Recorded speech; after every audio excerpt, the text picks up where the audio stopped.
thought I heard tornado sirens earlier today when I was at work, but I don't know. I also got my ears cleaned out, bro. My God. I had a clogged ear over at the game on Friday night, lost hearing in my right ear. And I was like trying to coach with one ear. And you go to the locker room at halftime and you're like, I can't hear anything. So I went to the doctor, bro. They took out some gnarly stuff. Clean your ears, people. Go get your ears clean. Don't don't take that for granted, man. That's Uh big. oh, welcome back, Recliner Sports Reporters, to Keep the Change podcast. Uh Brought to you by anythingdisplay.com. Upgrade your company's visual excellence. Head on over to anythingdisplay.com today. I'm Mac, and with me as always is Robbie. Robbie, how we doing, sir? Oh, doing great, man. Doing great. It's a beautiful night. It's turning into fall in Ohio. The leaves are falling, starting to get a little crunch when you're walking on them. The weather's getting a little bit cooler, a little bit of Christmas in the air. I love it, man. It just gets me excited. Dude, it's fall time up north is probably my favorite um time of the year. I mean, seeing the leaves change, it's like the perfect weather. If all the country could figure out how to the world could figure out how to just be fall all year round. That's like Shorts and hoodie weather. right. Um all right. So today we are talking about the AFC South. And what an epic division. Um, there's some teams that have some points to prove. There's some teams that have historically had some successful seasons. And there's some teams that have some question marks that everyone I think is excited to see around.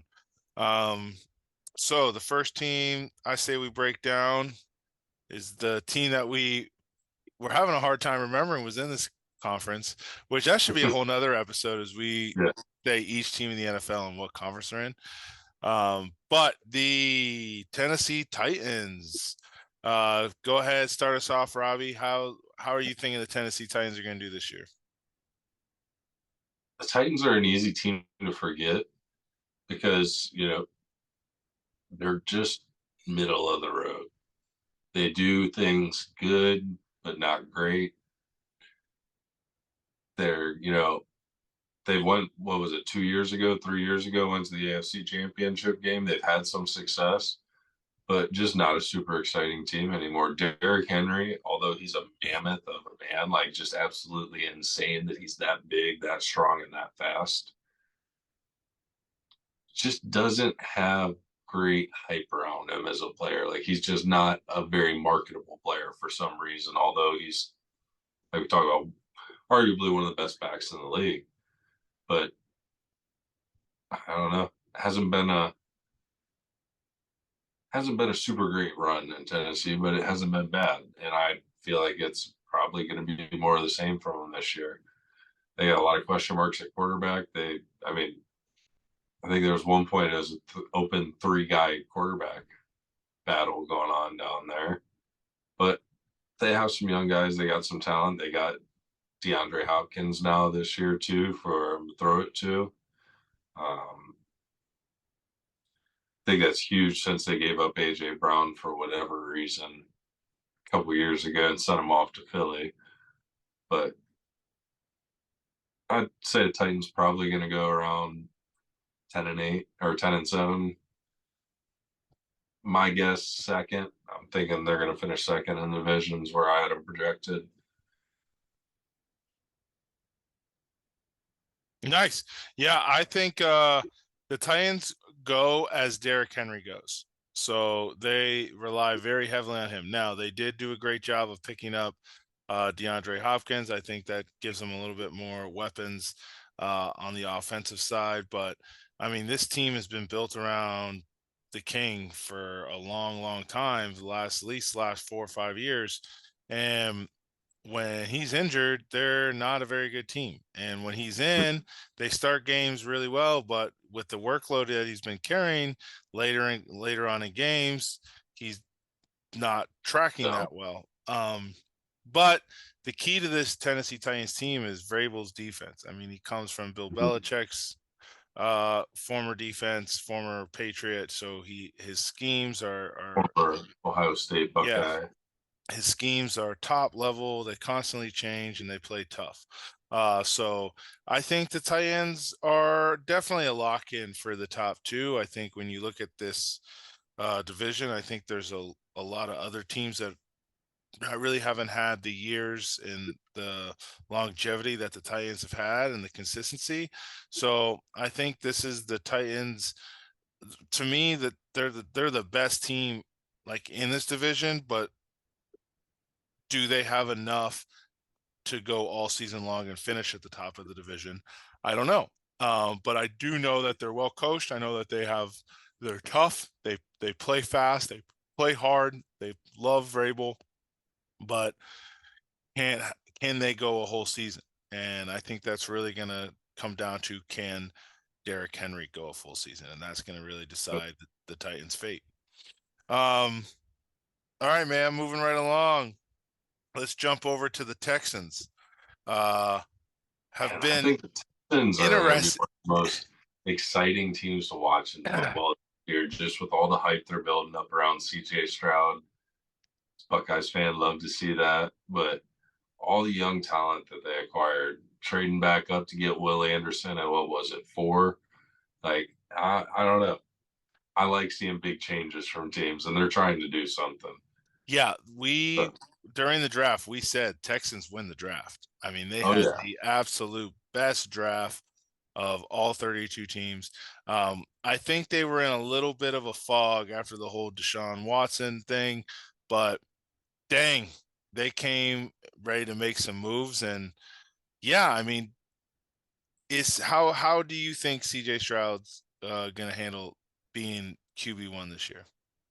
and I think Stroud has all the tools to be a great NFL quarterback. He's not like Buckeye quarterbacks there of the past for a while where we didn't have a lot of pro style quarterbacks, but started changing with Dwayne Haskins. And I think CJ's the best pro prospect I've seen come out of Ohio State at quarterback in my lifetime. And he's just got all the tools. He's composed in the pocket, he can move around, he makes quick decisions, and he's got a great arm. He's accurate. So just got to see if the line can give him a little bit of time to hold up. Just give him a couple seconds, let him get the ball out. Can't remember who was the receiver he requested in the draft. He told him to go up and get a guy, and I want to say it was second, third round. They ended up taking a receiver that he specifically handpicked. So got to be some kind of chemistry going on there that you put your neck out as a rookie and ask him to draft somebody. Yeah, and I think he's a guy that's shown that if he has weapons around him, he can be explosive. And he's he's a athletic quarterback. He knows how to make plays. And again, like you said, although they haven't really produced a lot in the last couple years, they're coming from a university that has a lot of pro athletes and produce a lot of great athletes. So, um, it's like that whole thing. It's like a numbers game. Eventually it's going to come back around, and you're going to start seeing some guys show back up for the Buckeyes. But I think the Texans, like I said, they came in aggressive in the draft. They addressed the needs that they had questions on, and I see this team as really making a run here in this division. The only thing that worries about me is, we look back at the Jaguars a couple years ago, what they did with Trevor Lawrence, and they just didn't have they were just, you could tell they were a little young. And so Mm-hmm. that's still definitely a question, because now which we're about to move to, you got team like Trevor Lawrence, who is in the Jacksonville Jaguars, who have kind of went through those growing pains. So are they going to skip the growing pains and just go right to being great? Or are we in for something where it's like they're going to be fun to watch, but not this year, but definitely going to be an even better team to watch the following year. I don't know. Um, I see the Texans definitely finishing at least 500. But I think you're right. I think a lot of eyeballs are going to be on this Texans team. Yeah, I think they'll be good, fun to watch. They'll be in some games. They're going to be great. Some games they're going to be really bad. Some games. Bet bet them to cover. Throw them on another bet to cover team right there. Yeah. Um, I think the bookies are gonna. I think the bookies are gonna give them some big spreads. So, um, let's move right on then. Speaking of growing pains, the Jacksonville Jaguars seem to have finally gotten out of the baby stage and are real. I mean, last year, their end of the season, plus them almost upsetting the Chiefs in the playoffs. What's your is this Trevor Lawrence's year? Is he gonna just really let the flow go and be the guy that Jacksonville wanted? Also, I want to just shout out Yasir Abdullah for the Jacksonville Jaguars, linebacker from Louisville.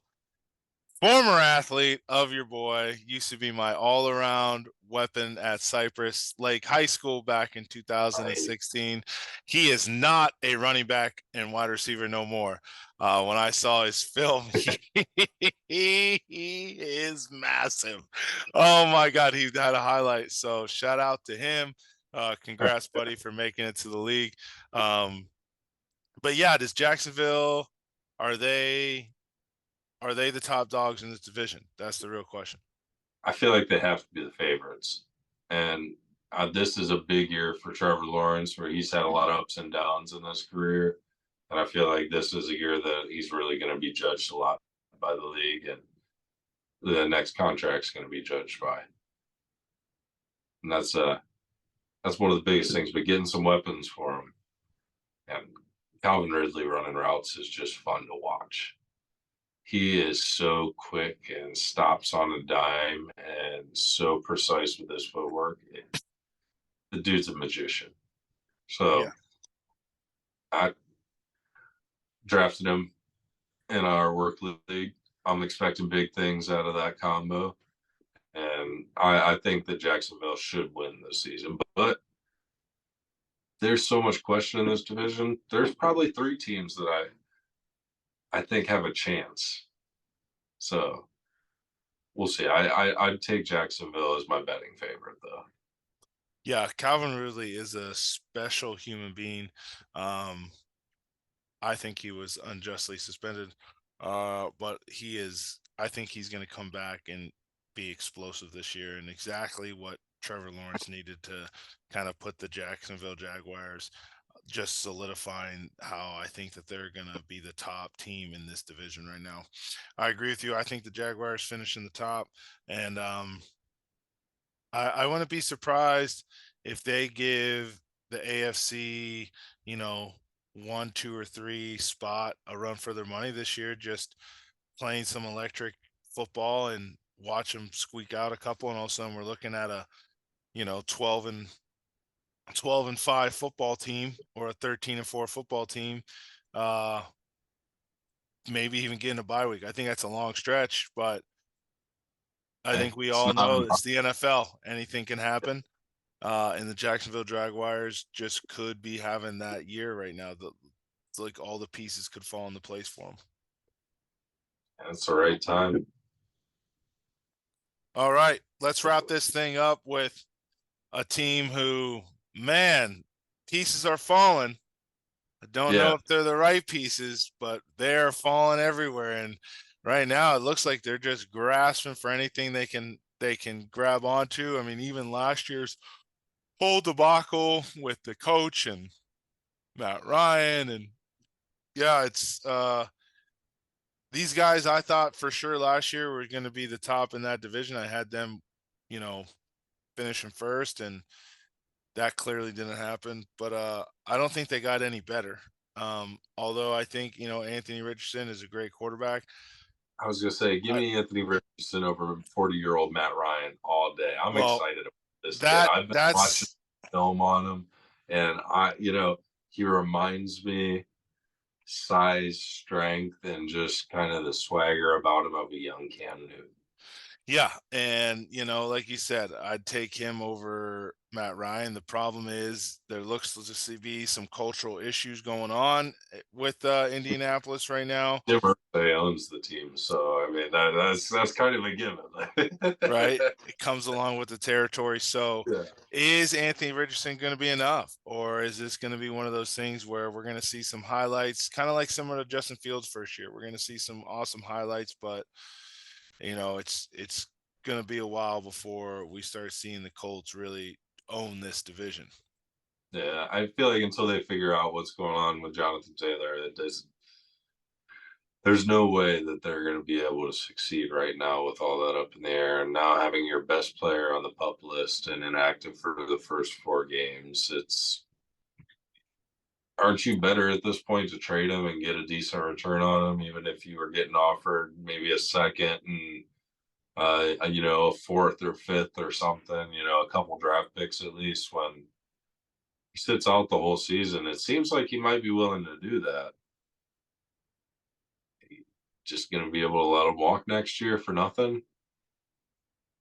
Yeah, the Colts have a lot of questions that they have to answer there for that one, because if I was the Colts, I would be doing everything in my power to keep him on this team because he is a dynamic running back. It's been in the top of the league and for as running backs, for at least the last 3 years. Um, he's that guy, and it's again, I don't really know the full stories that's going on, but he does not seem very happy, and it's very unlikely, I think, that he stays in Indianapolis. Yeah. And I really couldn't believe when I saw him that they put him on the pup list. They weren't able to figure out some number that they were willing to pay him for the season that he was willing to play for. Yeah, this seems like there's a lot of trouble in paradise there, and that's only going to hurt them, I think, when you look at the long term of this season here. But unless I'm wrong, I see the Colts as really finishing last in this division, man. Yeah, I think so. But if if they get something figured out quick with Jonathan Taylor, I think they could be a dark horse just to surprise a lot of people this year. They're a I'm totally high on different team. Richardson. I like him a lot. Yeah. They're a You totally know, different team with Taylor for sure. yeah, it just all comes down to if Taylor plays and if they get that contract figured out. But more than likely, you're probably going to be right. Yeah. All right. So what's your prediction for how this division plays out? I'm thinking Jacksonville, Tennessee, Indy, Houston. Awesome. I love it.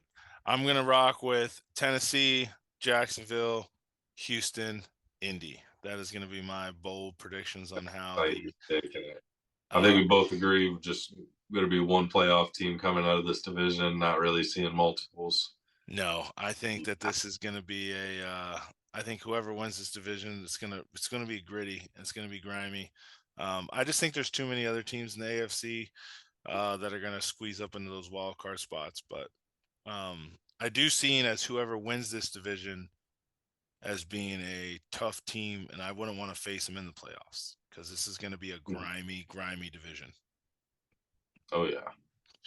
All right, buddy. Well, it is before we wrap up, everybody. It is episode 34. So give me who you got for your 34, brother.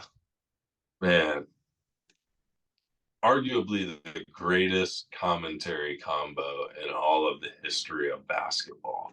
Both sides of it with Shaq Daddy and Charles Barkley. Shaq and Chuck, I love watching those two. They could call cricket, and I don't know a damn thing about cricket. I just know it goes on for a long time, sometimes days.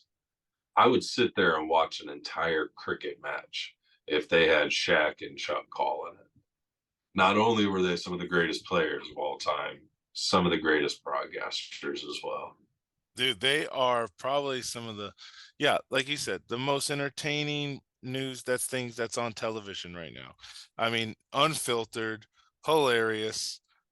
These guys just throw shots at each other nonstop. Um, It's yeah, it's like you said, it's probably the best 1-2 punch on TV right now. Yeah. Other And great literally one. throwing 1-2 punches at each other. Yeah. Big one for you guys down there in South Florida. Guy hit a pretty dang big shot, Mr. Ray Allen. Ray Allen, clutch man Allen, dude. He was he was a steal for us to be able to have. And yeah, I think we can all agree he single-handedly saved Miami in that championship game. But was he out of bounds? You know what? It's like the immaculate reception, man. It's an inside job. Someone got rid of that film. Yeah. We Zoomed never out, know. zoomed out just far enough. Oh yeah, That's that guy was standing up. His head was in the way. yeah, I don't, it's funny, with the amount of technology we have in professional sports, we shouldn't miss anything. We really shouldn't. But I like it. I love the human element of a game. Yeah. I mean, as long as it's not, so one-sided where you can tell that there's like a bias, like judgment going on by the officiating crew, referees, umpires, whoever. But I don't want to see the day where baseball's called with computers and you don't have an umpire back there on home plate. Dude, the umpires have to make they yeah, no, that makes Like, baseball so different because yeah, you you got to learn their zone. You got to learn the umpire. You got to understand what they call what's their strike. It doesn't matter what was a strike last night. The guy behind the plate now calling strikes, where does he call? and you actually have someone you can give crap to when they Yeah. when they do something bad. Like, Oh yeah, it's awesome seeing somebody yeah, just go what am I off. gonna complain to a computer? What are you gonna kick dirt on a computer's foot? Like, Yeah, pour water on it. yeah, like umpires make baseball just as much as the players do. Yeah, I don't know about that much, but they do have a big part. Angel Hernandez, some of these guys, they believe that. They fully believe they're just as important as the players. But Oh, all right, everybody. Well, any last words before we wrap things up, Mr. Roberto? nah, man, just excited for football, excited for you coming up here soon. Uh Gonna be a fun game. Dude, it's gonna be super fun. Super excited that college football week 0 started, but the real week 1 is now happening. Thursday night, we'll be starting off with some great games. I know Florida, Utah, everyone will be watching that one. Keep an eye out for our new recliner rundown. We'll be breaking down our best college picks. And don't forget to tune into Knockout Bets podcast, where we give you our UFC fight picks. Thank you again for everyone for watching. Once again, thank you to our sponsor, anythingdisplay.com. Remember, if you're looking for anything to increase your marketing needs for your business, whether it be banners, flags, trade show, exhibit booths, posters, whatever you need to show your company and all the awesome stuff you do, head on over to anythingdisplay.com today. Mr. Roberto, I will see you soon, my friend.